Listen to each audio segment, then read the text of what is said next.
Hello friend, good morning. कैसे हैं आप? आई होप आशा करती हूँ अच्छे होंगे। पढ़ाई अच्छे से चल रही होगी आप लोगों की। आज का टॉपिक है हमारा सेल साइकिल। सेल हमने बता दी थी, कोशिका के बारे में बताया था।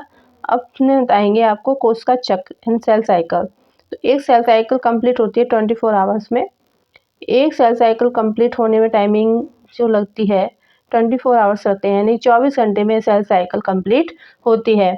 तो सेल साइकिल जो है नॉन डिवाइडिंग फेस होता है, एक डिवीजन फेस होता है, उसको हम इंटरफेस कहते हैं। सेल साइकिल टू फेस में होती है, डिवाइड की गई है, टू फेस में कंप्लीट होती है। नॉन डिवाइडिंग फेस और उसका जो दूसरा नाम है उसको कहते हैं इंटरफेस, यानी नॉन डिवाइडिंग फेस भी कहा गया है और इंटरफेस भी कह सकते हैं इसको। डिवीजन फेस में हम जो है देखते हैं एम फेस, रिडक्शनल होती हैं। इसमें माइटोसिस होता है, म्यूसिस होता है, माइटोसिस होता है और म्यूसिस होता है। अर्धसूत्री और सूत्री डिवीजन जो है किसमें होता है? एम फेस में। तो जो इंटरफेस है इसके 3 सब फेस होते हैं। कितने फेस होते हैं? 3 सब फेस होते हैं, 3 सब फेस होते हैं। फर्स्ट गैप पीरियड G1, संश्लेषण विधि सिंथेसिस पीरियड S, द्वितीय अंतराविधि सेकंड गैप पीरियड G2। तो जो फर्स्ट है यानी फर्स्ट गैप जो पीरियड होता है जीवन फेज जो होता है, जीवन फेज का टाइमिंग जो होती है 11 घंटे का समय लगता है। जीवन फेज को कंप्लीट होने में 11 आवर्स का समय लगता है कंप्लीट होने में। तथा इस टाइम पर क्या होता है, यूक्रोमेटिक के जीन क्या होते हैं? एक्टिव हो जाते हैं। यूक्रोमेटिक के जीन क्या होते हैं? एक्टिव हो जाते हैं। आरएनए तथा प्रोटीन सिंथेसिस हो जाता है। यानी जीवन फेज में क्या होता है? आरएनए तथा प्रोटीन सिंथेसिस हो जाता है। डीएनए का रेप्लिकेशन भी होता है। डीएनए का रेप्लिकेशन जीवन फेज में होता है। आरएनए तथा प्रोटीन सिंथेसिस कहाँ हो रही है? जीवन फेज में होती है। डीएनए का रेप्लिकेशन भी जीवन फेज में होता है। ये बहुत ही इम्पोर्टेंट चैप्टर है आपको बायोलॉजी का। ये आपको बॉटनी में भी पढ़ना है, आपको जूलॉजी में भी पढ़ना है। बहुत ही इम्पोर्टेंट चैप्टर है, आपको टीजीटी एलटी दोनों में ही आपको हेल्पफुल रहेगा। तो हमने बताया आपको जीवन फेज क्या है? 11 आवर्स का समय लगता है। इस टाइम पर यूक्रोमेटिक के जीन क्या होते हैं? एक्टिव होते हैं। तथा आरएनए तथा प्रोटीन का जो सिंथेसिस होता है वो किसमें देखने को मिला? जीवन फेज में।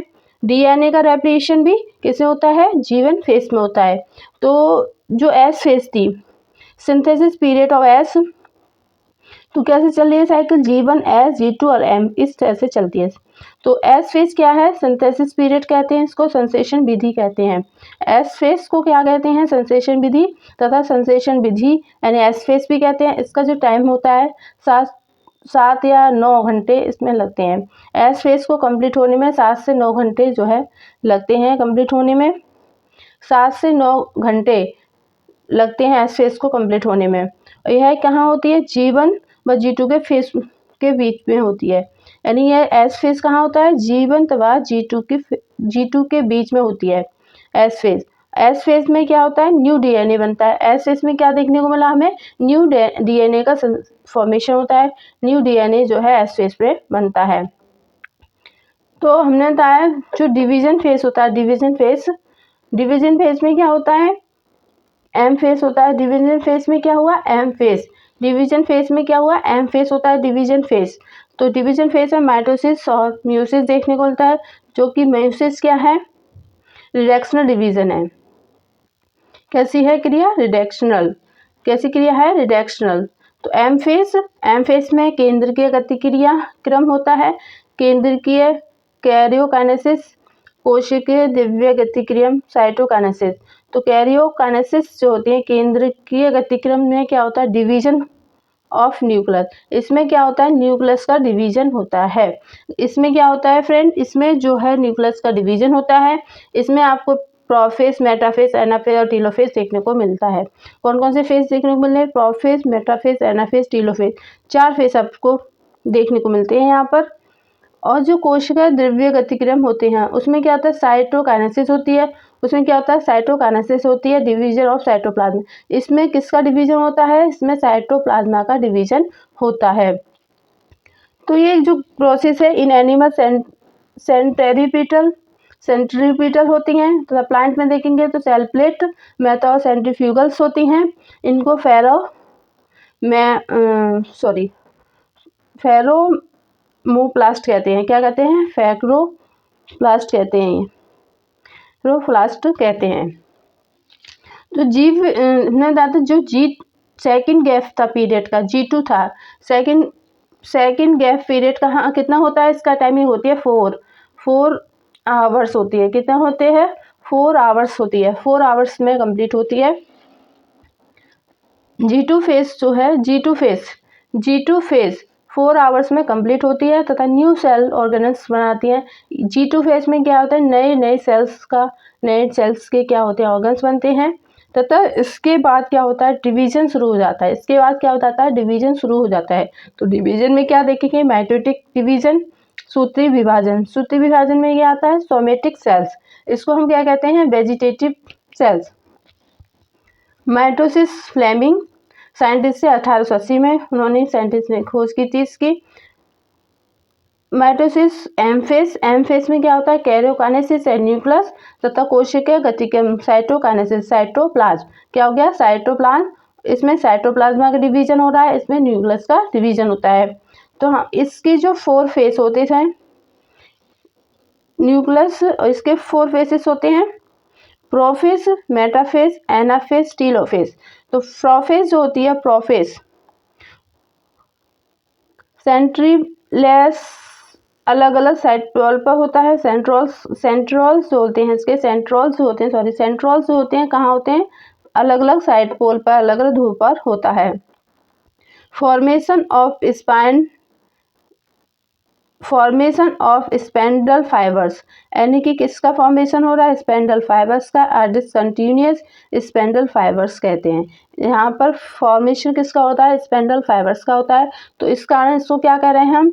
इसको डिसकंटिन्यूअस स्पेंडल फाइबर्स कहते हैं। क्रोमेटिंग से क्या होता है? फाइबर्स से क्रोमोसोम दिखाई नहीं देते। मेटाफेज में इसे हम मेटाफेज प्लेट कहते हैं। इसे हम क्या कहते हैं? मेटाफेज प्लेट कहते हैं। इसमें इसकी जो स्टडी होती है, इसमें जो स्टडी की जाती है वो कैरोटाइप्स साइज ऑफ नंबर को आसानी से देख सकते हैं।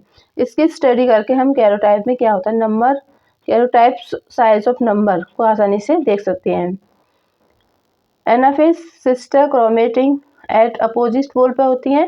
तो यह छोटा फेस होता है, इसमें सेफ की स्टडी की जाती है। इसमें किसकी स्टडी की जाती है? अध्ययन किया जाता है, स्टडी की जाती है सेफ की। टीलोफेज में यह फेस क्या होता है? अपोजिट होता है प्रोफेज से। ये इसका क्या है? टीलोफेज कैसा होता है? अपोजिट होता है। किससे अपोजिट होता है? प्रोफेज से अलग होता है। तो सेक्स रिप्रोडक्शन में male female gamete. Sex reproduction में क्या होता है? मेल फीमेल होगा, मेल फीमेल से क्या होगा? गैमेट से जायगोट क्या होता है? डिप्लॉइड होता है। फिर क्या होता है? गैमेटोजेनेसिस प्रोसेस होता है। रिडक्शनल डिवीजन से फिर म्यूसिस से 4 डॉटर सेल्स का फॉर्मेशन होगा। तो म्यूसिस समसूत्र, गुणसूत्र, असूत्री फर्स्ट, म्यूसिस सेकंड। तो टीलोफेज अंतरावस्था और विभाजन अवस्था। तो क्या हुआ? इंटरफेज में हमने बनाया था आपको G1S और G2। और डिवीजन फेज में क्या बताता है? केंद्रकीय गतिक्रिया कैरोकाइनेसिस और गतिक्रिया साइटोकाइनेसिस, ये हम आपको पढ़ेंगे। तो इसका जो डिवीजन होगा इंटरफेज में, हम क्या पढ़ेंगे? इंटरफेज में जो है देखने को मिलता है हमें, इंटरफेज में हमने देखा कि G1 सेल ग्रोथ जो होती है 10 to 11 आवर्स लगते हैं। एस फेज में डीएनए का रेप्लिकेशन हो रहा है, 7 to 9 आवर्स लगते हैं। G2 में क्या हो रहा है? सेल ग्रोथ हो रही है, 4 आवर्स लगते हैं। फिर हमने देखा कि एम जो माइटोटिक फेज था, प्रोफेज, मेटाफेज, एनाफेज और टीलोफेज।